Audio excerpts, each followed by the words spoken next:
Shapiro with the Crystal Skull Explorers. Of course, that also includes our crystal skulls that we have. And we're delighted to have you here on our third edition of our show on Revolution Radio. We thank the Mad Painter, our producer, for giving us this opportunity to be able to spend once a month with you to talk about all kinds of amazing things, from crystal skulls, the paranormal, and various world mysteries. Now, before we introduce our first special guest, we have two special guests with you today. Just want to go over some ground rules for the show, and for those of you who have not been with us before, just to explain what we're here. And for those of you who are joining us again, we thank you so much for your interest and support. The show basically covers things to do with the paranormal world mysteries.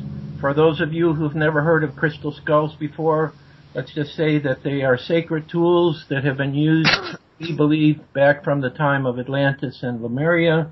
And today there are many modern carvers that are creating crystal skulls, so many that there's probably thousands upon thousands of people who have their own right now. What we basically found with the crystal skulls is they have a very powerful energy around them.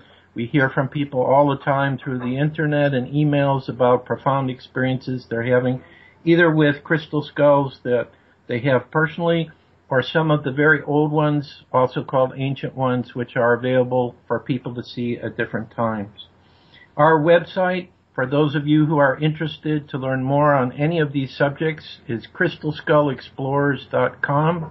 We do a world peace meditation on the 13th of each month. Besides the radio show, free newsletter, free ebook, have some books of our own that we do as well. And also, we are supporting a very special day, which we will be speaking with our first guest, Maya Masser, called Crystal Skull World Day, which will be on November 22nd or 23rd, depending upon where you are in the world.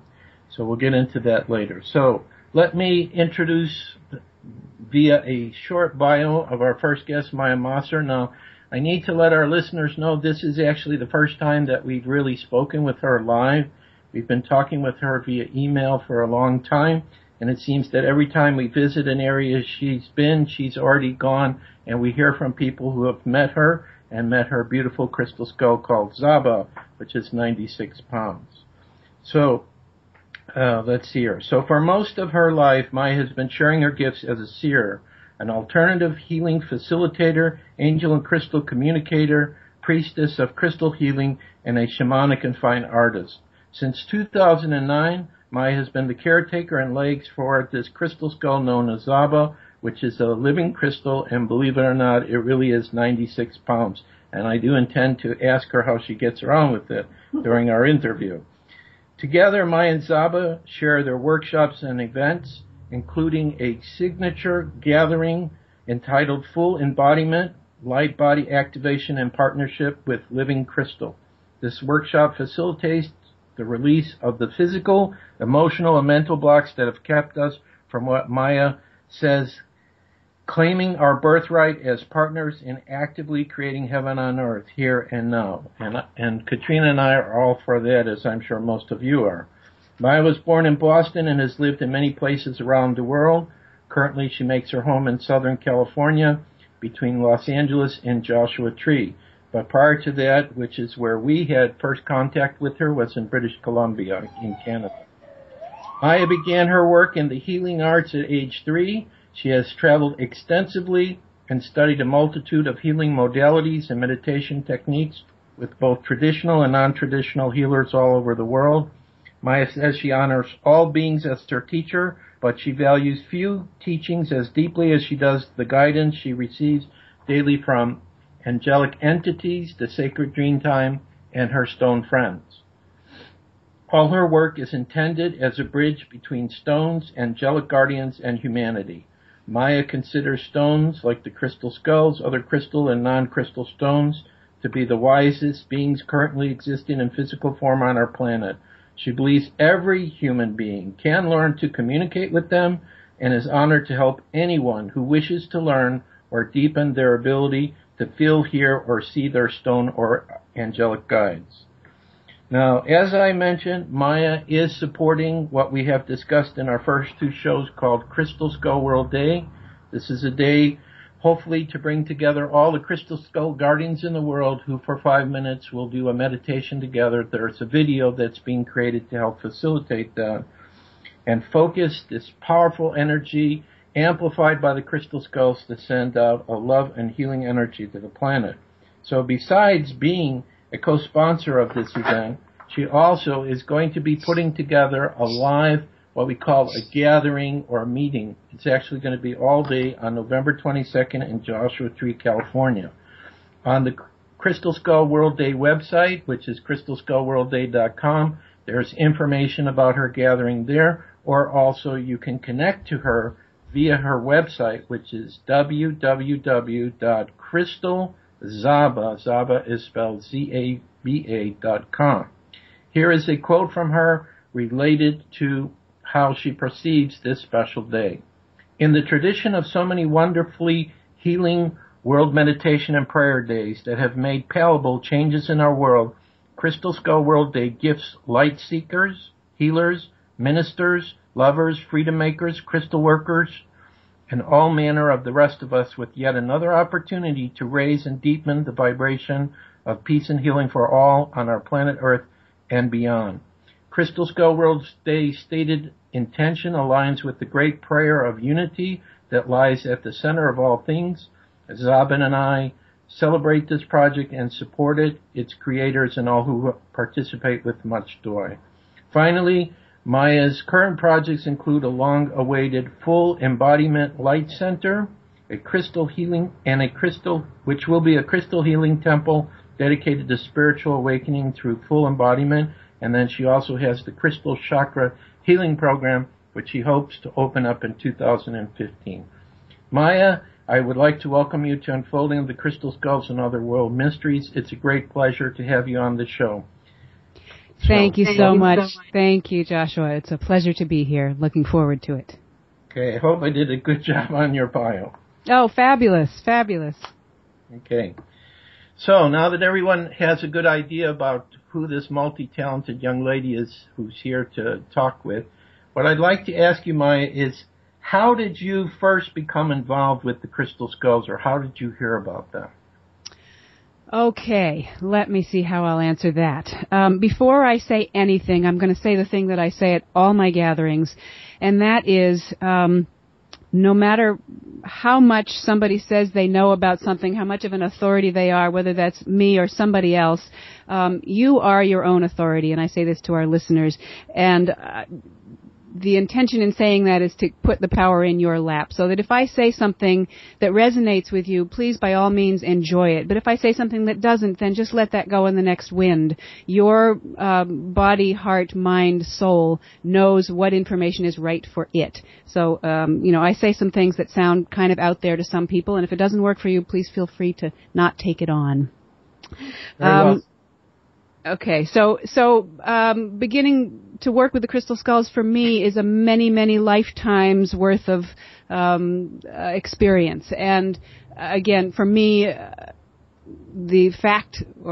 a fact that we have lived many lifetimes is just a truth. I've had a lot of experiences that have unfolded that as a truth for me. I don't ask everybody to believe that. But my work with the Crystal Skulls began many, many, many years ago.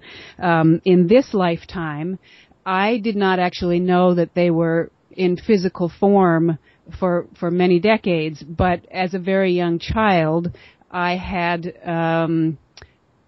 let me preface this by saying I see energy, and I actually believe that we're all born seeing energy. If you look at a newborn baby, when they're first out, their eyes are going all over the place. They're looking all around you, and the medical world has in the past said, oh, that's because they have undeveloped eye muscles. But in fact, if you watch what they're looking at, they're watching your energy field. They're used to seeing one another in light form. Eventually, we learn to look into people's eyes and look at their faces because that's how the world responds to us.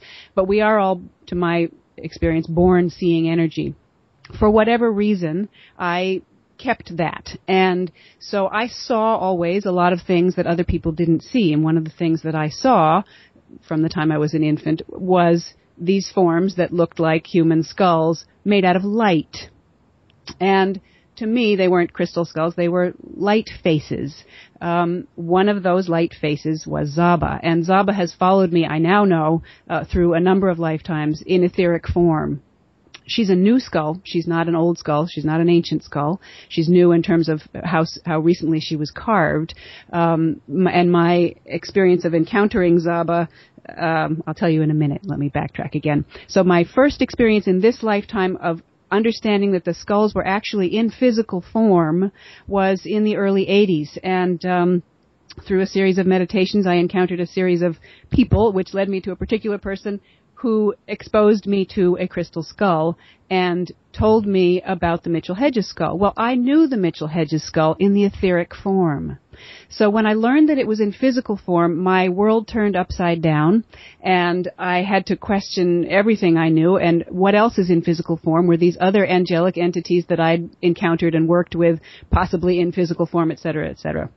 That led to eventually encountering a number of crystal skulls, and from the 80s through till the present day, I've had the pleasure of meeting lots and lots of wonderful skulls. And my experience of all of them is that they're very, very, very physically present, right? They're the most solid thing we have here on Earth, or close to it. They're stone or quartz or some version of stone. But they are also some of the most, if not the most, evolved light beings, spiritual entities that we have in physical form on Earth. So I still experience crystal skulls in their two forms. I experienced them in my first experience of them as light beings, and then my second experience of them in solid form. Does that answer that question? Yes, that's a very good answer. Thank you. Let me just add something to your comment. For those listeners who are not familiar with the types of crystal skulls that exist, what Maya was describing is, of course, we have modern skulls made by modern carvers, which have been going on now for, quite some time. There are old skulls which are over 100 years old in their creation. And then there are ancient skulls which different researchers either say are over 1,000 years or 2,000 years, whatever, in their creation. So what Maya, you're saying is Zaba was created by a modern carver, the physical form of Zaba, correct? Yes, and we can go round and round. Everybody in the crystal skull world has their different philosophy about what's a real skull or what's a more important or less important skull, and I have mine as well. For me, all of us, whether we're light beings that don't have bodies, guardians, spirit guides, etc., or whether we are humans or four-legged creatures or trees or stones, we are all first beings of light. We're first made of spirit, and we are second embodied in physical matter of some form, right? So how ancient a being is has very little to do with how old its body is for me. For example, you can meet a very old guy and there's not a whole lot of awakeness or awareness there necessarily. Or you could meet a very new baby and see this is a very evolved being. So our physical age doesn't have a whole lot to do with our spiritual age and how much wisdom we're coming through with. There are, brand new skulls who are incredibly evolved beings, and those of you who work with your stones probably have encountered some of those. You probably have them sitting in your living room or maybe in your lap right now. The difference for me between an ancient skull and the newer skulls is simply what they've been through during their time as a skull, as a carved skull. So something that was carved thousands of years ago has been interacting with humankind for a long time and therefore holds a lot of the experience. I mean, the skulls hold experience, right? Everything they've been through is within them. Same thing for us. And so that's why when you interact with one of the ancient skulls, many people will experience, memories from many thousands of years ago, or, fighting between the Aztecs and the Toltecs, or various things that whatever that piece of quartz was present for, it holds memory of. So some of the newer skulls, which have recently been dug out of the earth and lent themselves to being carved to get into the hands of humanity to assist us, don't have the human story in the same way. However, everything in the earth communicates with everything in the earth. So you may have a brand new stone that's never seen the light of day until it hits your hands, and suddenly you're seeing some ancient something that happened with human beings, and you think, how did this happen? Well, the stone on the other side of the earth that experienced it transmitted that energy or that memory through the earth. All stones can access all cellular memory on earth. Is that making some sort of sense? Yes. So for Katrina and I, we agree 100% with you that it doesn't matter the age of a crystal skull. They're all interconnected anyway. They all talk to each other. They all share knowledge and information. However, there's one thing that you talked about with Zaba, which I would like to hear your explanation of, because this is something that we have also encountered, and that is you talked about Zaba as being a light being consciousness. So how would the light being consciousness of Zaba be connected to the physical 96-pound skull that you have, where, and I'm not sure, is Zaba as a masculine or feminine? Feminine. Okay. Yes, so good question. First of all, I'll speak to the masculine-feminine thing. Obviously, we define masculine and feminine based on our biology, our, human or plant or animal biology, and we don't attribute masculine or feminine properties to stones. So in that respect, no stone is one sex or the other. However, my experience of stones is they tend to vibrate in a more masculine or a more feminine way, as do people. So I have people who come and work with Zaba who refer to Zaba as he, and that's perfectly fine because it's a word. It doesn't mean anything. It's a reflection of a vibration that they're experiencing. You can also sit with a person who's biologically female who has a very masculine presence. So when I say she, that's my experience of Zaba, is that she's a feminine presence. She's actually a very balanced presence. She has a lot of feminine, a lot of masculine in her. But so that's why I call her she. Just that's how I experience her. Okay. So back to the idea of the light being embodied in matter. That is what we all are.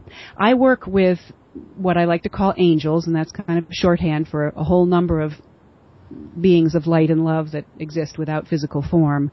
And their name for us, human beings, is the courageous ones. And they call us this because from their perspective, we're no different from them, other than the fact that we, from among our light family, made the choice, the courageous choice, to come down and embody in physical matter to have an experience in physical form. We're beings of light just like angelic entities are, as are stone beings. One of the things that Zaba talks about and has me speak about often is that we have the hierarchy of life on Earth upside down. We have this idea that at the top of the chain is the very intelligent human being, and then you have some four-legged creatures that might be smart, and then there might be birds and fish, and then, there's small biological things, and then there's plants, and then at the bottom of the pile is stones, because they're just these things that sit there. What Zaba says is, you have heard it said that the faster we go physically, the slower we're going spiritually. So when we're running around like crazy with, doing our errands, etc., we forget the things that we could know spiritually. The slower we go physically, when we sit still in meditation, etc., the faster we go spiritually. We remember, we wake up, our energy level increases. So what she asks us all is, how fast do stones move? They don't. From the experience of sitting in prayer or meditation or sacred ceremony, how your spirit wakes up and your heart wakes up and you become aware of things that you aren't aware of in your mundane life. Well, stone beings sit in stillness eternally. So they have had an infinite amount of time to awaken and become aware. They are extremely highly evolved beings. At the other end of the food chain, we have humans who are the newest creatures on Earth. And we're very, very self-centered. And if we could let go of that self-centeredness, Zaba says, we can learn from every single thing and being around us. So a stone is something that's been on the planet for a very, very, very, very long time. The planet herself is a living entity embodied in matter. And when the spirit, okay, so the spirit of Zaba, I knew the spirit of Zaba before I knew the physical form of Zaba. And she's an entity that I continue to work with in her in the non-physical as well as the physical. Having the physical makes it that much better. There's a lot of layers and other ways that we work together, and she assists other people in awakening in a huge way when they touch her. I'll talk more about touching stone as opposed to not touching stone later, but so the soul or spirit of something comes and enters into physical form and has an experience in that physical form. Me, the soul of me, and me, the body of me, are two separate but not separate things. Ultimately, none of us are separate, and none of us are separate from our soul, our body, another person, a stone, the universe. We're all one. That's a big truth that we eventually expand into, and apparently that's what enlightenment is consciousness. Just pure consciousness. We're conscious of everything that we are, which is everything. So we can talk about the spirit of Zaba entering into the physical form of Zaba, and did that happen when land masses moved and the quartz crystal that grew in the earth that eventually was pulled out and carved into Zaba happened, or did that happen when Zaba was carved, et cetera, et cetera? And those are really fun questions that we can talk round and round and round for a long time about. My experience is that there's a number of different ways that occurs. I have one stone who had one name when I got him and has another name now. His name is Rex Ra. And he, when he first came to me, was a very, very unhappily carved skull. For the most part, there are people who will say, oh no, we're taking all the stones out of the earth and it's a terrible thing. But in fact, what Zaba and the other stones I work with say is not terrible at all. The stones are choosing to come forth at this time. And the ones that don't want to be found will not be found. But those who are choosing to come forth are coming forth because this is a time when the energies have shifted and raised, and we're moving from a linear, focused, sort of mental and action-based world to a heart-based world, and humanity is apparently ready to receive and awaken to higher truths, bring deeper truths, and the stones know these things, and they can assist us. So when they choose to come forth, and especially those that choose to become carved and look back at us with a face like ours, they're highly evolved entities living in physical matter who are specifically choosing to assist us in our growth and awakening.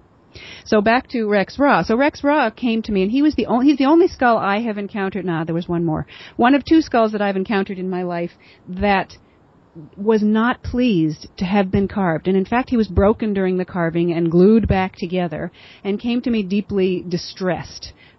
So he went into a healing process, which entailed going back into the earth and a lot of prayer and a lot of interaction and a lot of listening. And that, by the way, is one of the things we're going to be working on in our World Crystal Skull Day event, is learning to really, truly hear your stone. Through a process of healing, he's transformed and is now very happy to be here. But when he first came, who energetically was in this stone body was two entities. And one was an entity that was a separate being. It's hard to explain.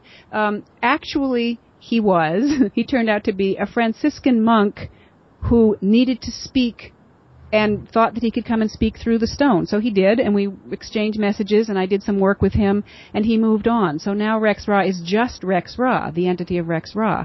And we have that phenomenon, in cultures that work with witch doctors and shaman people, etc., where somebody will feel that somebody else is trying to get in through their body, and the shaman does a ceremony to release that being, etc.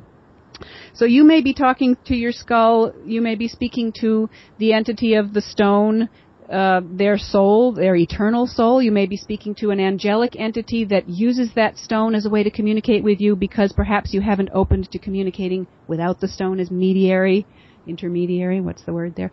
You may be speaking to, very often, loved ones who've passed on will come and hover near you when you're working with your skull, because when you work with your skull, your energy field is opened. Mm-hmm. So you may think, I'm talking to Mom in my skull. I, in fact, have a skull that looks very much like my mother, who has passed on. And when I'm near that skull, I talk to my mom. Now, that skull isn't my mom, but the entity of my mom is nearby simply because I open in a certain way to her energy. Mm-hmm. Let me put a break in here because we have to make one announcement. Sure. For people who would like to ask Maya questions, there's 2 different ways that you can do so. We have a live telephone number that you can call, manned by the Mad Painter, at 347-688-2902. Again, that number is 347-688-2902. I believe that number is also on freedomslips.com, where you may be listening to the radio show, where there also is a chat room that you can participate in and also send questions there. So if anyone has any questions for Maya, we'll open it up, and as soon as the Mad Painter signals me that there is a question, then I'll break in to ask Maya. So Maya, I just want to confirm what I think I heard you say, because we also have a similar concept. What I have always felt is that there is a unique consciousness to each stone, which decides whether it wants to come out or not to assist with humanity, allow itself to be carved. And then that consciousness allows other consciousnesses to work through it. But it seems to be connected also to who is the guardian of the stone. So for example, with the crystal skull, which I have called Portal de Luz, Portal of Light, there is no doubt whatsoever that the entity or entities or spirits that are working through that crystal skull, they have some kind of special relationship with me. Because as I've listened to, as other people have responded to the energy of Portal de Luz, and of course, he's constantly evolving and growing. He used to be like a teenager, now he's a young adult, etc. I get the sensing of the personality that works through it, but it doesn't feel like those personalities were the original stone that came out. So it seems like there's different levels of consciousness that are working through the stone based on the guardian and the service that these entities or the stone, the consciousness of the stone, wants to offer to humanity and the people that they meet along the way. So I think we're kind of agreeing on this point, if I understood what you said correctly. Yes, absolutely in agreement with that. I think that, just as when we speak to other human beings, we shift and adjust and alter ourselves to communicate with those beings. If we're talking to a toddler, we speak in words that we think they'll understand. If we're speaking to someone that we see as much above us, we speak with reverence, etc. And so the same thing is true of skull energy. We will not get information or contact an entity through a skull that we can't vibrate with, that we don't resonate with. So as we grow, it's not so much that they are growing, it's as we grow, they speak to us with a more and more adult voice, to put it in a funny way. Ultimately for me, what one is aiming for in communicating with a skull is communication with the actual true skull essence. Other entities and all of those things are fun and interesting, and we can get sidetracked or we can get wowed by, I spoke to so-and-so or such and such a being. But really what we want is pure, clean, direct communion with the skull beings. And as far as, yes, I totally agree with you that each skull has its own vibe. I like to call it its own purpose. Just as each one of us has a purpose here on Earth, each stone has a purpose. Every stone, every grain of sand. And part of working with your skull, or for that matter, your uncarved quartz, or your quartz carved in whatever shape or whatever kind of stone, is... Let me just jump aside here for a second. Zob is wanting me to remind everybody, the skulls see themselves as a gateway. One of the reasons, there's a lot of different reasons for their magnificent shape, but one of them is very simple and makes us into the children we really are, and that is that we like them because they look like us. Mm-hmm. When one of the... oh boy, I have so many roads I'm trying to go down. I better just keep it focus here. So when we're interacting with a skull, we open to the idea that I could communicate with this thing. And for people who've never done it before and they see the skull and they have a connection, it's easier to connect and open with a thing that looks like us than it is with something that doesn't look like us. However, every single thing that is in physical form is a being of spirit. Physical form comes after the light being creates the form. It's not the other way. Our form doesn't create our energy. Our energy creates our form. So So when you're talking to anything, when you're interacting with anything, you know, my children laugh at me, but have grown up to continue to do the same thing because I speak to everything I encounter. My spoons in my spoon drawer have names. My shoelace is a friend of mine. Because the more we interact with things as co-creators, the more respect there is between us, the more we can learn from them. If I just see my shoelace as a shoelace and it's just to tie my shoe, well, so be it. That's what it will be for me. If I understand that my shoelace is an entity of light embodied in that lace form, then maybe there's some other thing that I can do with that shoelace, some other interaction I can have with that. So what we're looking for as we awaken is who are we and what is our purpose? When we begin to embrace our purpose, our skull will show it more of its purpose. Yeah. The skull's purposes vary as much as ours do. And, you know, back in the 80s when we were all gung-ho about the stones coming out of the earth and let's, you know, use the red stone for the first chakra healing and the orange stone for the second chakra healing and this one does this and this one does it, we were using them as tools. And when we talk about partnership with living crystal, what Zaba is talking about here is we're in a new paradigm now, and it's time to wake up and look at the stone beings as partners, not tools. Mm-hmm. And when we do that, you know, this sort of age-old question of, like, how do we unlock the mystery of the crystal skulls? It's not a mystery. It's simply awakening to the awareness that we and they are co-creators. And when that happens, your energy field begins to shift. You breathe deeply into your belly. Your light field expands. I like to say, allow the fan of your being to fall open. And that part of you that, you know, you've probably had the experience where you're standing in line at the grocery store and you didn't hear the person come up, but you just know somebody's behind them because you can feel them there. That's your energy field and their energy fields bumping into each other. When you're conscious in a daily way of your energy field, first of all, it expands. Second of all, you're reading through that energy field. You're hearing, you're seeing, you're sensing through that energy field, not just with your eyes and ears and nose and mouth. And so when you interact with the skulls, you're interacting with their energy field. Right. Right. Okay, so when your purpose becomes clear to you, which as we grow and unfold it becomes, and their purpose becomes clear, then you begin to see what your purpose together is and how to work together. Absolutely. Yeah. So where do you think Zava originally comes from? Where is her consciousness from? Her consciousness? Yeah. Her consciousness is from source energy, where we all come from.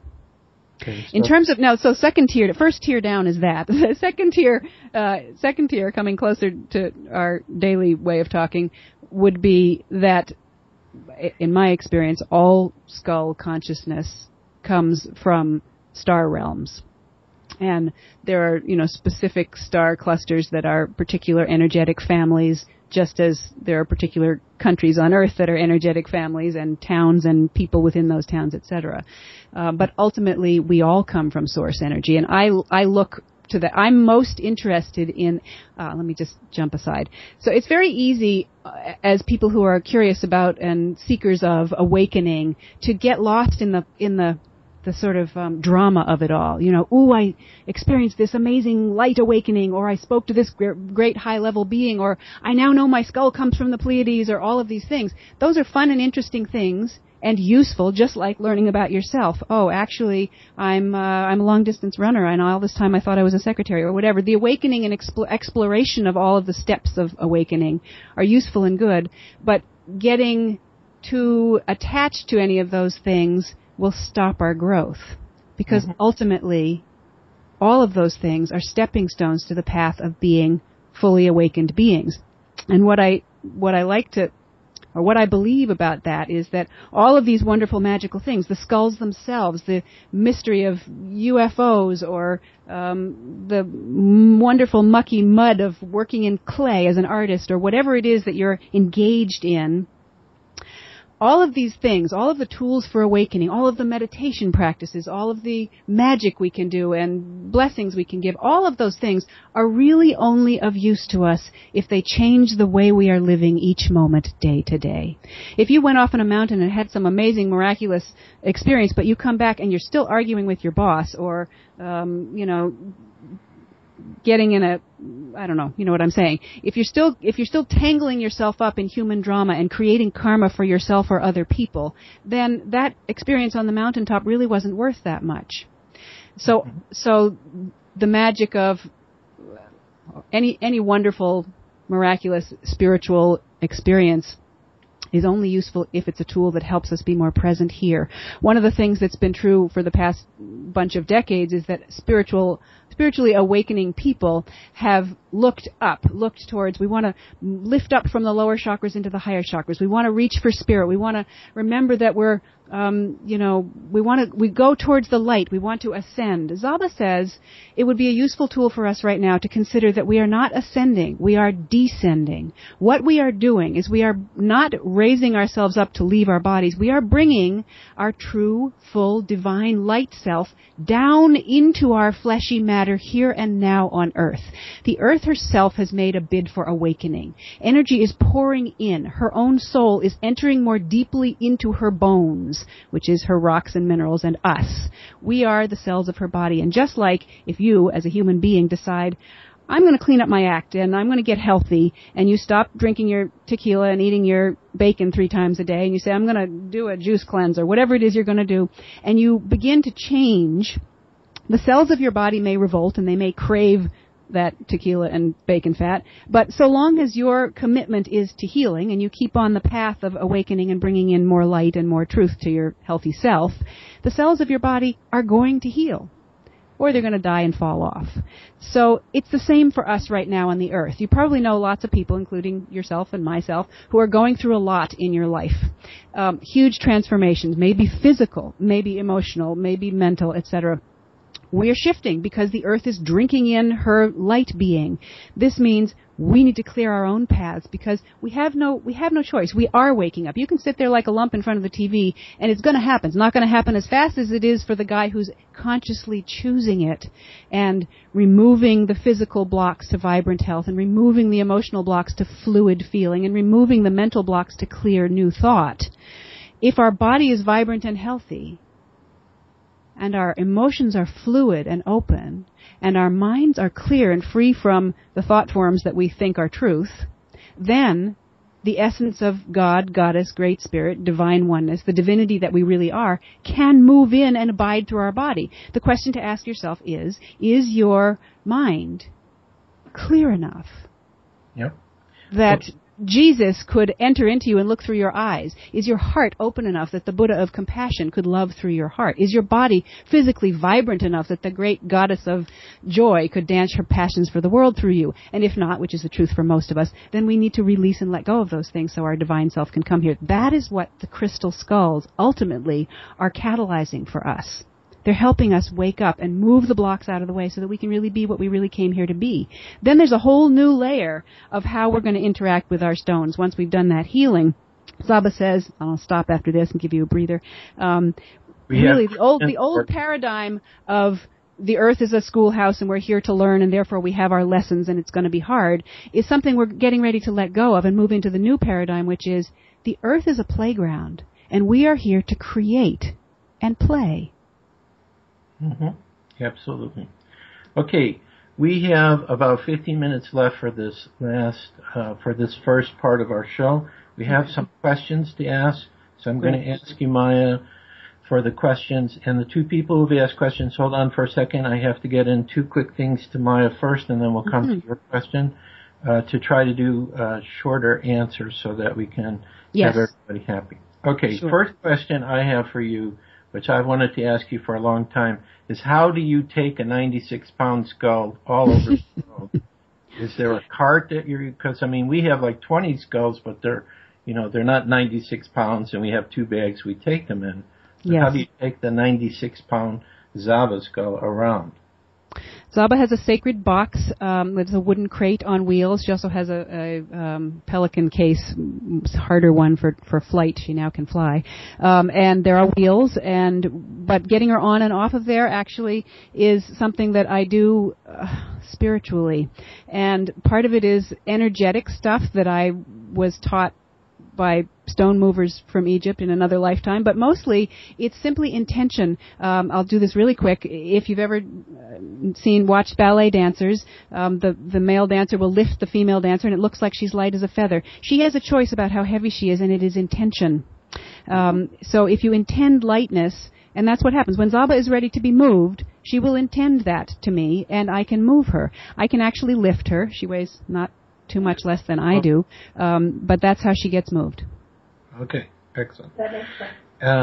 Before we go to our questions, do you have any other comments beyond what I read from you related to Crystal Skull World Day, inspiration for those listening to participate? Oh, yes. Well, I hope that everybody will participate, and whether it's at our event or at any one of the many other events or from your home or from a mountaintop or just quietly in your heart while you're at your desk at work, that everybody, whether you have a skull in physical form or not, you have skull guardians. Hook up with a light being that looks like a skull to you and join the meditation, because this is going to be a powerful one, and it's going to be lots of fun.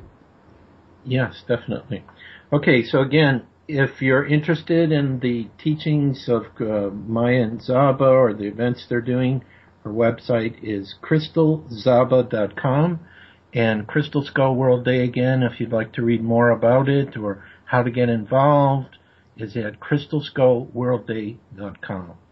So Lori from Salt Lake City, who you know, and we also, yes, who has helped both of us to share our stories about crystal skulls. Her question is, can you please tell us a story of a profound experience or interaction with a crystal skull that stands out in your mind?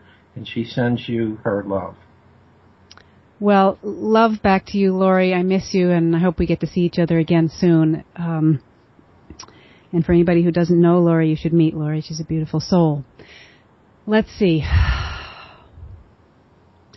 Well, yes, I will share one thing, and that is an experience we had on one of our tours. We make tours across the continent doing workshops, and on one of those tours, we had an event at which we had 37 people booked to attend the event, and the event doors opened, and one person showed up.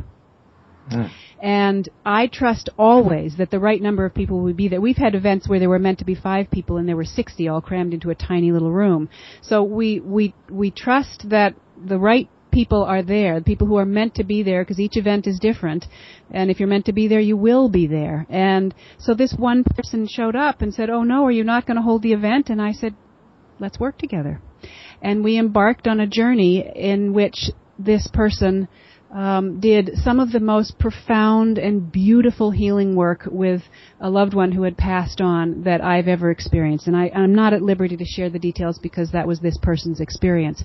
But the combination of the courage of this person in working with Zaba, who was, when we prepare for an event with Zaba, we do a whole lot of energy work, waking up her many, many, many polyhedral fields that go several miles out from her body. So she becomes a different entity for a group than she is for a one-on-one session.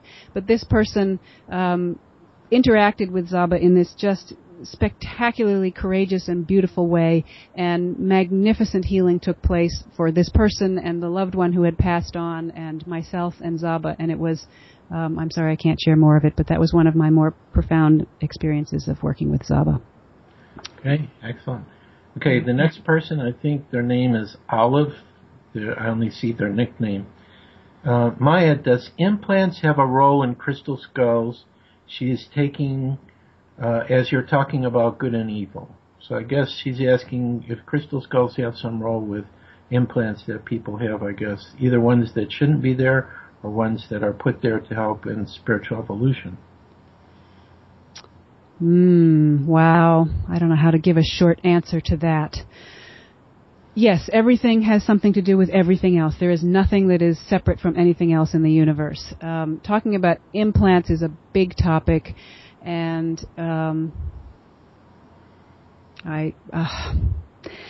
perhaps that person would like to send me an email and we could discuss that via email, because that I really don't know how to do the short version of that one, and as you can tell, my short version is already long. Okay, so why don't you give out your email address? My email address is anilazaba@gmail.com, and that's ANILA.ZABA@gmail.com. I'll just say briefly, I guess, on that I don't use the word evil, and I embrace shadow and light as two halves of the same thing. And when we are willing to look at it that way, the skulls are much more able to facilitate healing. If we make delineations of that's evil and this is good, then we're at risk of cutting off from parts of ourselves. It's really. I guess I better not get into this. I'll talk forever. Yep. That's a whole other show. Right, definitely. So, do you have any visions either connected to the crystal skulls or just about the future? Like, where are we headed? It seems like in this year, 2014, a lot of doors are starting to open. Almost all the projects that we're working on this year are co-creations. It's not just Katrina and I doing our thing alone. It's like families coming together, which is what I think Crystal Skull World Day is going to bring, is tremendous energy for our family. For the first time, to work together just for 5 minutes and do this meditation and help Earth. But since you're a sensitive, a seer, have you had visions like, where are we headed? What is the future? Or, if the crystal skulls are involved. Can you make any comment about that? Yes. So, as I'm sitting here, Zaba's expressing to me the importance of experiential work.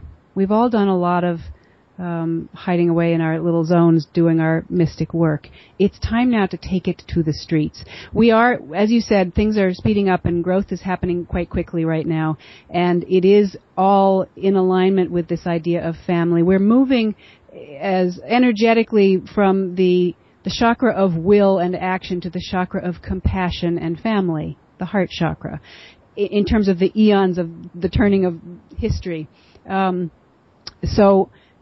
And in fact, in this next couple of years, a huge amount of growth is taking place for all of us. And you can breathe through it. There's a wonderful quote from, I don't know if you're familiar with the art project Ashes and Snow, Gregory Colbert, I'm not sure how you say his name. And the quote from his show is, "Ever since my house burned down, I see the moon more clearly." And if you're not familiar with Ashes and Snow, look it up and try and see some of the video footage. It's spectacularly beautiful. But ever since my house burned down, I see the moon more clearly. And, one of the things my mother, who I was so privileged to share her death with, said as she was leaving was, she said a number of different things. Let me stay focused here. What I wouldn't give for one more day, even the worst day of my life. And I said, the worst day of your life? She said, yes. She said, I'm about to let go of everything. She said, how precious is a terrible day when you're not going to have any more in physical form? And part of what we're doing in this next chunk is we're learning to let go, because nothing is stopping us from full access to our true divine self here and now on Earth, except clinging to things. Whether we're physically or emotionally or mentally clinging to ideas or feelings or physicalities that block us, it's all about letting those things go. So as we move into this new time, this new paradigm, really all we're doing is we're letting go of the things that kept us from what we really are. Mm-hmm. Does that make sense? Okay. So the time we're moving into, the time of like you said, Joshua, family, is looking to everything as a partner and an equal and friend and family. My enemy, how is this person who's dissing me or giving me a hard time or suing me or whatever that terrible thing is you've got in your life, that person you've got a problem with? Forgiving isn't about, putting down your gun and saying, okay, I'm going to forgive you. It's about freeing yourself from hatred. Let go of hatred. You don't have to agree with this other person or like them or, give them all your money or whatever the thing is. But to move into the place where this is another aspect of family, and take it even a step further, this is another aspect of yourself. What can I change in myself that will help that other being transform? And this is what the skulls are so, so good at, is helping us move to that level of letting go, not being so attached. Well, Maya, we have only a couple minutes left, so let me give out your website again, crystalzaba.com. I have to say on behalf of Katrina and I, it's been a real pleasure to finally have this opportunity to speak to you directly and to know that we have a sister who is pretty much almost 100% in total agreement with what the skulls have communicated with us and how we feel about them. So it's a real pleasure to know you. Thank you also so much for your support with Crystal Skull World Day. I think this is probably the most important day the Crystal Skull World family has seen so far, with many more great experiences to come as more and more of the crystal skulls come out, and skulls like the one that I've only had visions of, this blue skull, one day will manifest. And is there any last comments that you'd like to make before I get us ready for our break and introduce us to our second guest? Anything else you'd like to say? Yes, just a couple of things. One is I really hope to see you all, at whether in energetic form or physical form, at our wonderful events, our Crystal Skull World Day events. Ours, as you may know, is in several parts. We have a silent centering meditation at 4:30 in the morning, and we have a collective Crystal Skull Communion meditation at 8, and then we have a personal and planetary healing hearts and hands-on crystal healing circle happening in the afternoon. And all of those different times correspond with Crystal Skull World Day meditation times. So please join us. And then my last piece would be, make it real, make it experiential. Whatever you learn or grasp from the skulls in the spiritual realm, bring it into your physical day. Make it, help it, use it to change how you're living and make your life on earth made out of love. The last thing will be that, as Zaba says over and over again, we're really not here to look for love. Neither are we here to give love. We really are here to live as love. And when you figure out what that means for you, you'll be living your purpose, and here we will all create something magnificent on this planet. Thank you so much, Joshua and Katrina and Mad Painter. It's been great talking with you. Thank you, Maya. So that was Maya Mosser and her magnificent Zaba, and hopefully you'll have some point where perhaps Maya is traveling in your area where you'll have the chance to meet with both of them, or maybe as Crystal Skull World Day happens, the group of us that come together will figure out how to do an immense gathering where we can all meet in the physical together, and that might be the point that totally shifts our planet. Now, before we go into our commercial break, I want to let you know who our next guest is coming up. His name is Scott Teeters, and Scott is the host of an amazing radio show called Far Out Radio. I've been on there 5 times, including this past Wednesday, so it's kind of a turnaround to give him an opportunity to be on our show. He has met some of the most amazing guests, just like we have introduced to you over our 3 programs so far. So we're going to go ahead with a commercial break here, and then when we come back, we'll introduce you to Scott Teeters of Far Out Radio. Thank you so much, and stay tuned. We'll be back with you in a few minutes.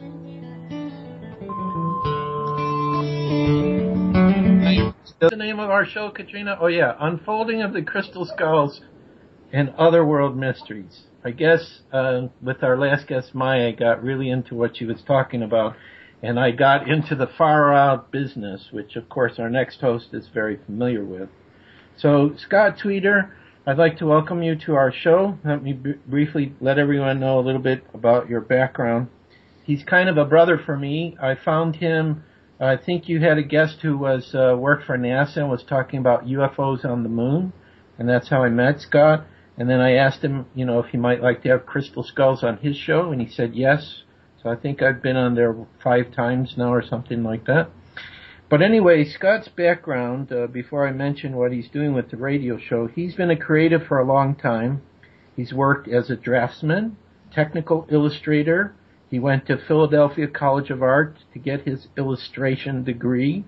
So he loves art in every capacity, but what he's really known for is he has a book called the Illustrator Corvette series. He's constantly drawing pictures of Corvettes, And that's what he talks to me about offline all the time. And he's also been involved in a magazine called Vet Magazine, which, according to him, he's in on the last page since 1997.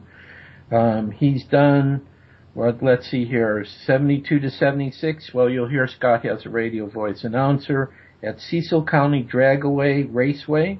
So that sounds pretty interesting. Also, his other book is called It's Time to Wake Up, Reiki and Other Essential Tools for Spiritual Awakening. So as far as Far Out Radio, which is the name of his show, he just, I guess, Scott, you started because of your wide range of interest in so many things. For Scott, heaven, the earth and the heavens are equally as interesting and fascinating. And as he says, it's no secret that talk radio and internet talk radio are mostly populated with political conservatives, which he says there's nothing wrong with that. Far Radio has been on since January 7th of 2013, and they have all kinds of interesting guests on there. Right now they're on the family of thought-provoking and entertaining radio shows offered on the Rense Radio Network, which is rensradio.com. Scott's website, if you want to go and listen to any of his shows, and they're doing 3 each week now, is at www.faroutradio.com. His main saying is, things that make you go, is what he likes to talk to people about, and these are some of the subjects that he is covering on the radio show. Geopolitics, history, conspiracies, holistic and organic health, GMOs and green living, personal and spiritual growth, metaphysical philosophies, outer and inner space, science and technology, the paranormal, UFOs and ETs, entertainment, nostalgia, and pop culture, and more. So, Scott, I'd like to welcome you to our show, and thank you so much for taking time out of your busy schedule to be with us today. Well, thanks, Joshua. I really appreciate it. Hey, you didn't tell me we had a live audience. I heard that audience there when we first came on.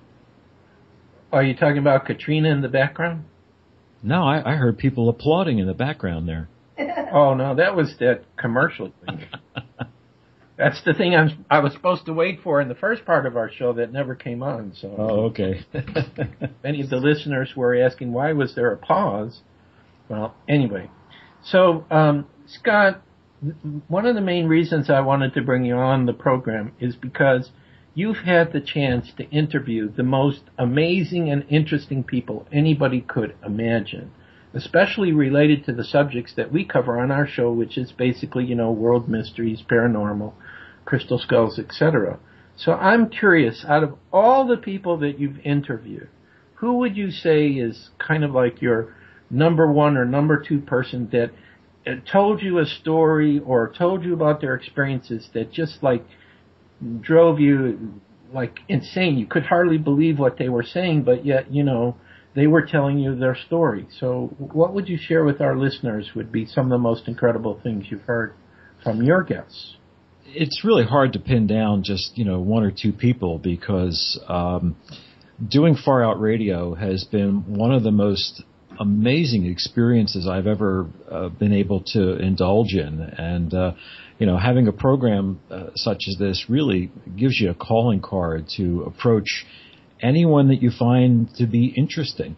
And I have a wide range of things that, pick my curiosity. And, it gives me the opportunity to approach people that many times I used to listen to them on programs like the Jeff Rense program or Coast to Coast or other shows. And when you're doing your own program, then you have a legitimate reason to get in touch with them. And, as long as you approach them with something that you would like to talk about rather than just, hey, you want to be on my show? Just about everybody that I've approached, for the most part, said, yeah, sure. And it has availed me the opportunity to just talk and have conversations with some of the most amazing people. Some people have been on, 2 or 3 times, and others have become regular guests, such as yourself.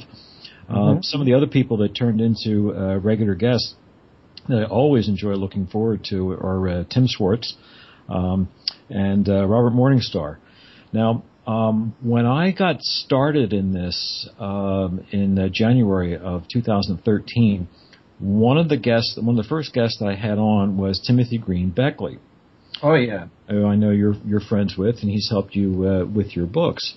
And I met Tim Beckley briefly over the phone one night. Jeff Rentz one evening had on Brad Steiger, and Tim Beckley was on with talking about one of his new books. And they were giving away books, so they were doing trivia questions. And I forget what the trivia question was, but I had the answer, and I called in, and I won a book. So I got to briefly talk to Tim Beckley, and then it was shortly after that, I think that was in November of 2012, shortly after that we decided to take up Jeff Rentz's offer and to do a nightly program. So one of the first people that I got in touch with was Tim Beckley. And Tim was on the program twice, and one of the things that he did, which was really a gift, was he sent me an email with about 5 or 6 names of people to get in touch with. You were one of them. Tim Swartz, Tracy Twyman was another one of the people, Maria DeAndrea, and a couple other folks that I tried to connect with. Nick Redfern, I've just never able to connect with the fellow. I love his books. His books are really awesome. And I've heard him many times on Coast to Coast, but I just can't seem to get in touch with the fellow. But that's really what got me started on this thing. So, big thanks to Tim Beckley, and for introducing me to people such as yourself, and Maria DeAndrea is just such a sweetheart, and Tim Swartz just has the guy's like he's like a big encyclopedia of far out paranormal things. He's really a very, very cool guy. Well, what did Tim Swartz tell you? Because he helped us also with our book with Tim Beckley, but I haven't been able to get him on our radio show yet. So was there something in particular Tim Swartz talked about that really wowed you? Oh gosh, just about every time that we're on, I have him on, we're talking about stuff that, I just picked through some of these things. We've had some really cool conversations about Nikola Tesla. We've drifted into the arena of the JFK assassination. Talked about another book that he wrote concerning Star Trek technologies, Star Trek to Tesla. That was very, very cool. The evil agenda of the secret government. The last time Tim was on, we had a lightweight show. It was actually a lot of fun. Tim had suggested talking about Americans' fascinations with roadside attractions. Tim grew up in the Midwest and took a lot of family vacations. And back in the 60s and the 70s, when you did something like that, you spent a lot of time in the back seat. You're always looking for a chance to take a break and stop at one of those curiosity things on the roadside. Like the world's largest ball of twine. That kind of stuff, or reading the Burma Shave commercials. So we just had a lot of fun with that, and I never quite know where Tim is going to take me. Probably the most amazing thing that we were talking about one time, he was telling me about a friend of his or an acquaintance that was having a lot of paranormal experience at their house that was very, very upsetting to them. And Tim went there and spent some time in the house, and he said you could definitely feel something. And I don't remember all of the details on it, but they looked up at the ceiling, and there was kind of like a glowing light or whatever, and they looked up, and a couple of pebbles fell out of the ceiling. And it turned out that they were exactly the same kind of pebbles that were out in this person's gravel driveway. It's one of those things that just makes you go, huh. Yeah, exactly. Yeah. That's pretty far out. Sounds like it was an importation, perhaps. Yeah. So what would you say as far as related to the guests that you've talked to about UFOs or ETs? What sticks in your mind? What's the most memorable information that you've heard from any of those guests? I've had Michael Horn on many times, and he's the official American spokesperson for Billy Meyer. Yes. And Billy Meyer is one of those, the Billy Meyer story is one of those things that's in the UFO community it's really polarizing. People either believe him or, they viciously attack him as a fraud. And I was a little bit familiar with the Billy Meyer story, and I had heard Michael Horn many times on Coast to Coast, and I just I got his website and reached out to him, and I found him to be a very, very affable fellow, very easy to speak with, and the more I spent more time I spent listening to Michael and then reading the Billy Meyer material, I think the guy's the real deal. He's certainly not profiting by this. The man keeps an extraordinarily low profile. I know the pictures are mind-bending in the sense that they're so clear they look faked. And of course, people say that all those are just models. Well, Billy only has one arm, and if indeed he is a one-arm model builder, he's pretty darn good. The images, apparently his photos have been examined and tested by lots and lots of people, and they're never able to find or prove that they're faked. They're just the most unusual things that just make you go, huh. Billy has been writing these things that were told to him by his Plejarian friends. He wrote about all kinds of things that many, many decades ago that eventually ended up happening. And you can look back on the writings of Billy Meyer that were with verifiable dates, and you can see that he wrote about a major oil spill in the Gulf of Mexico, back in, I forget when it was, but, and it just goes on and on and on about the guy. I don't know, it's just one of those things, it's a very, very far out bizarre story, the Billy Meyer thing. For our listeners who are not familiar with Billy Myers, this was contacts he had with the Pleiadians, supposedly in Switzerland. I think it was in the early 70s. And he took all these amazing pictures. Literally, the ships were supposed to pose for him, and he was taking pictures. As Scott said, he only had one arm. So there are pictures of him setting up the camera with his one arm. And Michael Horn, I also know. Did Michael Horn play any of his music for you, though? No, he didn't. Okay. Well, Michael Horn also is a musician. Mm-hmm. He has a couple of really fun songs. He's quite a talented fellow. Yeah, exactly. So, yeah. So, what about in the area of advanced technology?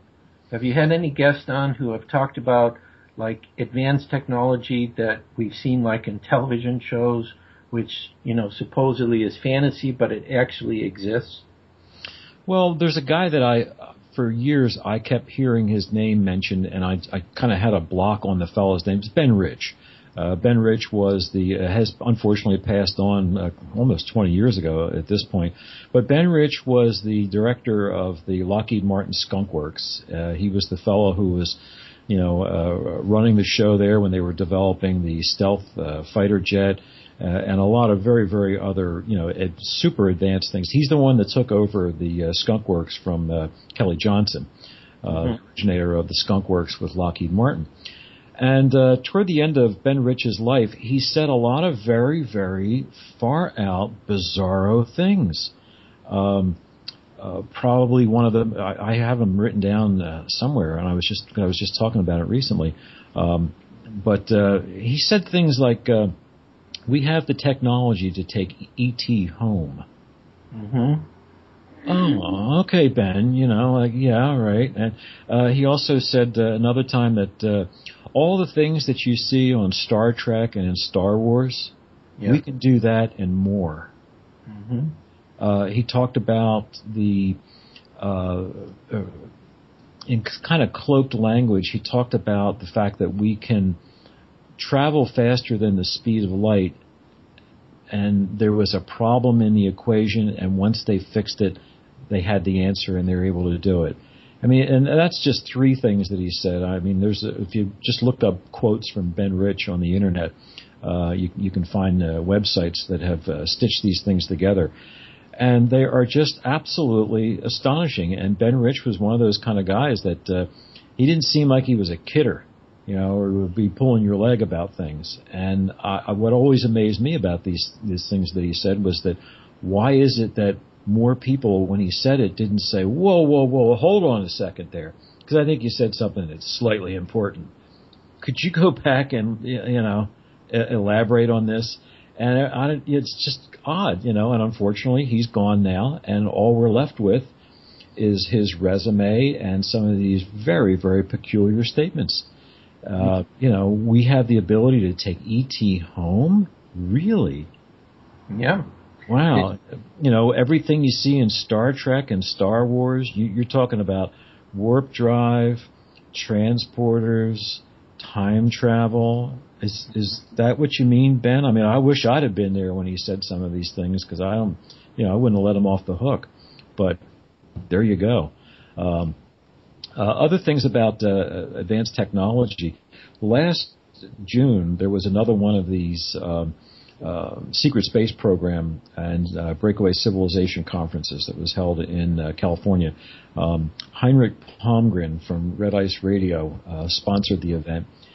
And they did something that was really, really cool. They broadcasted the entire event through live streaming. It was a 2-day program. And for $60, you could watch the entire 2 days of presentations plus the question and answer roundtable sessions live through your internet connection. I mean, $30 a day, and you got to hear all these amazing speakers. And it was heartening for me, because I've been following the UFO thing for quite some time, and I remember how exciting it was in the spring of 2001 when Dr. Stephen Greer had his disclosure event at the National Press Club in Washington, D.C. And all those great people he had, up there, these, former retired military personnel and people who had worked in special places, in the government and industrial military complex, airline pilots and police officers, real credible kind of people who got up there, told their story, and then said, I will be willing to testify before Congress, as to the accuracy and the validity of what I'm telling you. And it just seemed like we're right on the edge. Man, it's going to happen. We're going to get disclosure. And then 9/11 came along. And I'm certain that after 9/11 happened, nobody in Congress wanted to hear anybody talking about flying saucers. Get out of here. We don't want to hear about your flying saucer stuff. We have problems. And the whole thing, I know Stephen Greer's still running with his disclosure project, and the desire for disclosure certainly hasn't gone away. But what I found to be so encouraging about the Secret Space Program conference last June was that there seems to be a growing contingency of researchers who have gotten to the point where they said, you know what, we're not going to stand around and whine and complain and kvetch because when's the government going to tell us the truth? They're never going to tell us the truth. Because if they do come out with it and say, we were lying to you, the next question any thinking person's going to say is, so what else are you lying about? Exactly. They're not going to open Pandora's box. And I think this is part of the reason why entertainment has gotten to be so wild and extreme. It is bread and circuses on steroids. There's literally something for everybody on the cable channels, as forms of distractions. These wild, crazy TV shows like Honey Boo Boo and the Duck Dynasty thing, and it just goes on and on and on. And I think all these distractions are out there, plus the social media stuff. They're all out there basically to get you looking over there and keep you all preoccupied, so that you'll stop asking these deeper and more important questions. I mean, not just about UFOs, but a whole bunch of other things. So they're not about to come out and say, yeah, well, we've been lying, we've been covering up, and no, it wasn't a weather balloon that crashed in Roswell, and here, because then a thinking person would say, so what else are you lying to us about, and they're just not going to want to go there. But the people that I saw at the conference, guys like Mark McCandlish and John Rappaport and others, have decided we're not going to wait. We're going to continue on. We're going to press on with our own independent research and get together and try to come up with our own conclusions. One of the things that I thought was the most fascinating was one of the presenters was Catherine Austin Fitts. Now, usually when Catherine Austin Fitts is on with Jeff Rense or she's on Coast to Coast, she talks about money and finance because she was involved in government, and that really is her area of expertise. But most people don't remember the fact that the day before 9/11, Donald Rumsfeld held a press conference at the Pentagon where they announced that, oops, gosh gee whiz, we're not really sure why or how, but we seem to be missing $2.2 trillion. $2.2 trillion. Okay. That's a staggering amount of money. I mean, most people don't even know what a trillion is. Well, basically, a trillion is 1,000 billion. I mean, if you had a $1 billion bill and you had 1,000 of them, well, now you got a trillion. And they have missing $2.2 trillion. It's just a mind-bending amount of money. And I'll never forget Donald Rumsfeld said, well, when the numbers get like this, it's just absurd. Mm-hmm. And everybody kind of went, right, yeah, well, that's absurd. Okay, so what about the price of fish?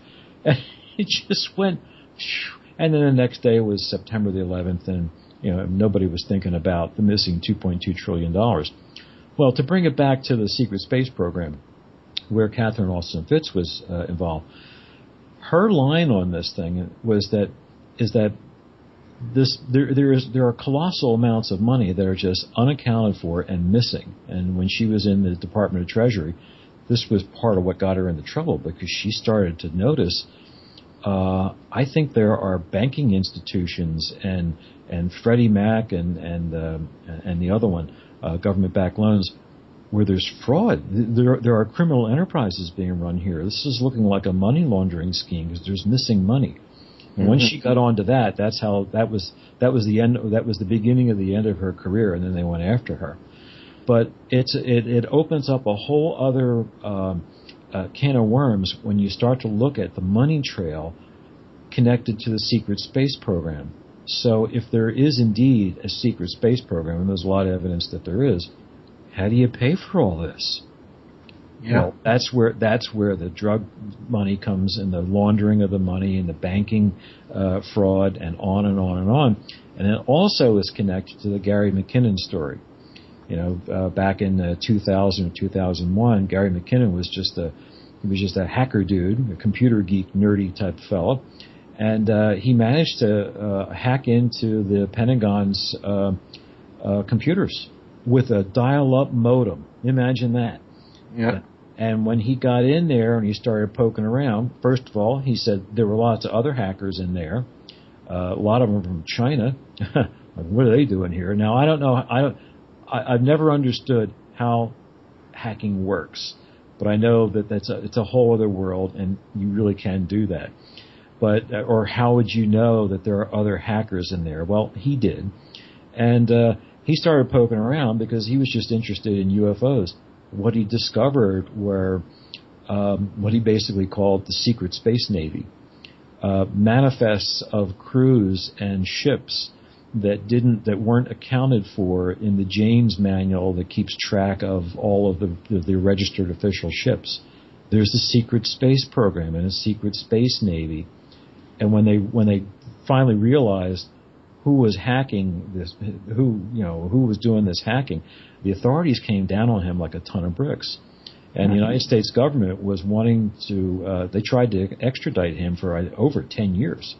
I mean, basically, they wanted to bring him back to the United States, probably put him into a military prison and just erase this guy's brain, just wring it out, sponge it out, pick your metaphor. Fortunately for Gary, the British government, for whatever reason, said, no, we're not going to let you extradite him. And he's lived to tell the tale, but he doesn't talk much about it. So there are these interesting things that, okay, here's Catherine Fitts who's saying, what about all this missing money? It's an enormous amount of money. It turns out it's far more than $2.2 trillion. So you've got that, and you've got all the other people who like Mark McCandlish, who was a technical illustrator that worked for all of these Lockheed Martin and Boeing, and did a lot of concept art for advanced aircraft. His workload as a freelancer, he started to become persona non grata when he started talking about this stuff. So there you go. Like, Mark, if you want to get artwork to do, stop talking about So, is there a secret space program, a secret space navy? It kind of sort of looks that way. And then there's also this interesting fellow who likes to go to these UFO conventions. His name is Ed Grimsley. And Ed was at the secret space program, and aside from just liking to go to these UFO conferences, what Ed does is, what he brings to the party, so to speak, is his military-grade night vision equipment. Apparently he's got 2 or 3 of these things, and what they like to do is, at nighttime, if they're at a hotel or wherever, they go up on the roof, if they can get up on the roof, and you get everybody who wants to have a look-see gets to put on the night vision goggles and look up. And everyone that has the experience of looking up almost always has the same experience. It's, oh my God, what is that stuff? It's not bugs. It's not birds. And they look up, and then they have the kind of a moment, and then they look down and they look back. No, I'm seeing bugs up here. And they look up again, and no, there's things zipping and flying and shooting and doing all kinds of things up there. Even George Norrie had his socks knocked off when he went to one of these conferences, because I heard him talking about it one night, and he had been of the opinion, come on, it's probably just dust or bugs or stuff, until he actually saw it. So there are all these interesting elements that, if you stay with the conversation of UFOs and sightings and all this other kind of stuff, leads to the conclusion that probably a lot of what people are seeing, some of it is maybe extraterrestrial, but probably a lot of it is really ours, our own advanced aircraft. And I'll go back to what Ben Rich said. We have the ability to take ET home. What does that mean? The guy wasn't a kidder. I'll take him at his word for that. So, and then you just kind of go from there. And, it's stuff like that that keeps the topic incredibly and almost endlessly fascinating. I will validate your comment about the what did you call it? The goggles, the nighttime goggles? Night vision goggles. Yeah, we had friends in North Carolina that we stayed with several years ago. And I remember one time my friend took me out into his backyard, and he used the combination of a laser light with the goggle. And I swear to God, I was watching exactly what you were talking about, Scott. There were lights flying up there in the sky doing all kinds of weird stuff. Mm-hmm. And it wasn't bugs. And I think he recorded that as well. And the same thing, too, with orbs, I think, that we were able to film with that combination of laser light and the night vision goggles. Plus, also, with the night vision goggles, I saw fairies as well. Wow. There was a place, Katrina took me in by the border with Georgia, North Carolina. They had a labyrinth there. But then Katrina, who is very good seeing things, she saw the fairies, and I couldn't see anything. So when I put those vision goggles on, there were these little tiny lights, just hundreds of them, twinkling, and it was pretty amazing. So I guess we have the technology now that some of the things that people are talking about, like ghost, poltergeist, other dimensional beings, we actually have technology. Probably we got from Roswell. There's something on Netflix now, which is talking about all the secret information that's being revealed now. Talked about Corso, who wrote his book about all the technology that we got from Roswell, from the crash. They were able to re-engineer and put into our technology how, after 1947, all of a sudden our technology advanced very quickly by the 60s, we already have computers and the chips in the computer and the material for bulletproof vests and all this stuff came out of that. So it's very interesting. So I'm curious, Scott, as I told the listeners, you have like 3 shows you do a week. Who are some of the guests that you have coming up in your next program for next week? Well, coming up this week, a fellow who actually got in touch with me before I even started doing the programs. He's a really nice fellow. He's a retired physicist, nuclear physicist. His name is Bob Schroeder, and he's been fascinated since he's been a young teenager when he saw a flying saucer. This was back in the early 50s. Bob's somewhere in his mid-70s.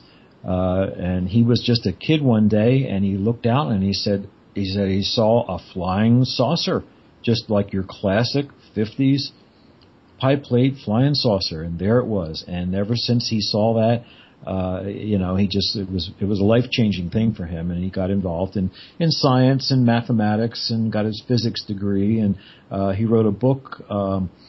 It's called The Physics of UFOs, I think is the title of it. But anyway, Bob Schroeder will be on Monday night. Let's see, Wednesday night, Tim Swartz will be with us. I have to get together with Tim to find out where he'd like to take us. And then on Friday night, I had this Vaughn Brashler. Brashler will be on. Vaughn was on about a month ago. He just recently had a book published titled Confessions of a Reluctant Ghost Hunter. Vaughn's one of those kind of unique people who almost since the time he can remember as a kid, he was able to see spirit. It's something I've been looking for since the time I was a kid. I don't get to see anything, but he has seen these things since he was a child, and eventually, as he moved through his life, he started doing ghost hunting. People would get in touch with him and say, I understand you can help. I've got some spirit activity in my house and I don't want it. Can you help me get rid of this stuff? And that's what he does. It's not what he started out to do, but apparently he is pretty good at it. But the other thing that he's very interested in is time travel. So on Friday night, he'll be with us to talk about his book titled The 7 Secrets of Time Travel. So that'll be kind of far out and fun. Okay. While you were talking a little while ago, I looked up on the internet some Ben Rich quotes, and these are staggering. And like I said, these are the kind of guys that they're not kidders and they're not jokesters. They don't mess around. But these are some of the things that Ben Rich said. And you just take them into consideration and ponder it. He said, the U.S. Air Force has just given us a contract to take E.T. home. Huh. Okay. He also said, we also know how to travel to the stars. Yeah. Now, he didn't say to Mars or Venus or Jupiter or any of the planets. He said the stars. Now, the closest star system is Alpha Centauri. I think it's about 2.5 light years away. So he says, we also know how to travel to the stars. Okay. I think if what I've heard is correct from another person who was involved in time travel and also teleportation in the 70s, they have a Stargate-like device where we don't need a ship to go to these places. We just go through this portal and you're on the other planets. That might have been what he was talking about. He wasn't too free on the details, and that's why I kind of wish that people had pressed him a little bit more. He also said, anything you can imagine, we already know how to do. Well, I can imagine a lot of pretty cool stuff, and there are a lot of people with great imaginations. Anything you can imagine, we already know how to do. Okay. He also said, if you have seen it in Star Trek or Star Wars, we've been there and done that. Okay, like photon torpedoes, lay phasers. We're not just talking flip phones here, folks. And then the last quote on here is that we have things in the Nevada desert that are alien to your way of thinking, far beyond anything you see on Star Trek.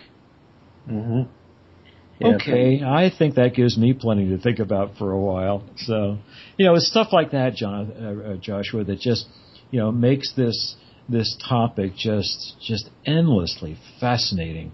Will we ever get to the real core of it? Well, it sure would be nice. But like I said, will the government ever disclose? I seriously doubt it. But it'll probably be the aliens who disclose it. And that's another interesting angle on the whole topic, because clearly, they are here. They have probably been here forever. Now that people have been studying the ET issue and everything, they're starting to look back into history and religious books and accounts of things that were written about, with a particular style of telling the story, and like Ezekiel seeing a chariot of fire in the sky. Well, to primitive people that who had chariots, that may well have been how they would describe a ship. And it just goes on and on and on and on. Paintings throughout history that if you look at them carefully, you see a thing up in the sky and you say, what the heck is that? Yeah. What is that? Why did the painter put that up in the sky? And then there's a line coming straight down, on an angle, through a window, into the center of the forehead of a woman sitting on a chair. What is that all about? There's another painting I saw that shows somebody up on a hillside. It's one of those kind of things that it's like a hillside painting, and you see the town and everything, and for the most part you would just say, oh, look at that. It shows a town. There's the village and the blah blah blah. But up on the hillside, you see a little tiny figure of a guy, and he's clearly looking up, and he's got a dog next to him, and he's looking up, and then you look to where he's pointing, and there's a funny little elliptical shaped thing. He's looking at a flying saucer. He's not looking at a bird. It's not a plane. He's looking at a UFO, for crying out loud. But no, clearly, I think the extraterrestrials, beings from other places or dimensions, have been here forever. But the curious thing to me about it is that they seem to have their own agenda. And they don't seem to be particularly interested in what we're doing unless we start popping off nuclear weapons. That seems to concern them, because there are all these wild stories, coming from, retired military personnel of, these guys that say, back when I was working in the Air Force and I was working at the NORAD base, late one night we had UFOs show up and they shut down our nuclear weapons. Mm-hmm. Or those kinds of stories. And, but clearly they're here, they come and go. Why they're here, I don't know. They've got their own agenda. I don't think they're particularly malevolent, or they'd have done away with us a long time ago. But they clearly aren't here to save us, or they would have by now. Why are they here? I don't know. I have no idea. None whatsoever. I had a friend of mine. It's actually a gal I used to go out with for a little while back in the mid-'90s. And after we got to know each other one night, I think she said to me, you ever hear a program called Coast to Coast? And I said, no, I never heard of it. You never heard Coast to Coast? And I said, no. And she goes on to explain that, it comes on at like 10 o'clock at night on the West Coast or whatever. And I said, wait a minute, Terry. At West Coast, I'm on the East Coast. And, I don't listen to talk radio at midnight. I'm going to bed, So, I had never heard of Coast to Coast. I had never heard Art Bell. So that opened up a conversation with Terry and I to the UFO thing. And she said, so have you ever seen a UFO? I said, no, I haven't. Well, she'd seen a lot of them. And then very timidly, she said, I know this might sound crazy, but I've been taken. And she told me this incredible story. And, I had already known her for many months at that point. And, sometimes you get to know somebody really well. You just get a sense of, no, they're telling me the truth here. This is their truth. I believe that she believes it, but it's a wild story. And I had her on Far Out Radio, and I'm getting around to putting her story up on our YouTube channel. You just haven't gotten to it yet. But, I sat with her story for a long, long time, just pondering it and considering it. And sometimes, I would just sort of like, sometimes you take in a story and you just take it all in. And you go, okay, well, there it is. It's sort of a little bundle, and you just put it up on a shelf. And every so often, you get a little piece of information about something that kind of connects with it. And I was listening to somebody on, it was probably Coast to Coast, talking about some of these strange experiments that, these CIA types can do with people using directional microwave devices. So it's called voice-to-skull technology, where suddenly you will hear voices in your head, or you will see things in your mind's eye, or you will have strange, far-out dreams. And I can't help but wonder, and I have no proof of this, it's just a big wonder, but how many people who have had an abduction experience may well have been victimized by some of these strange secret government experiments that go on. There's a well-documented history of the CIA and other groups doing experiments on Americans, on towns where they will broadcast ultra low frequency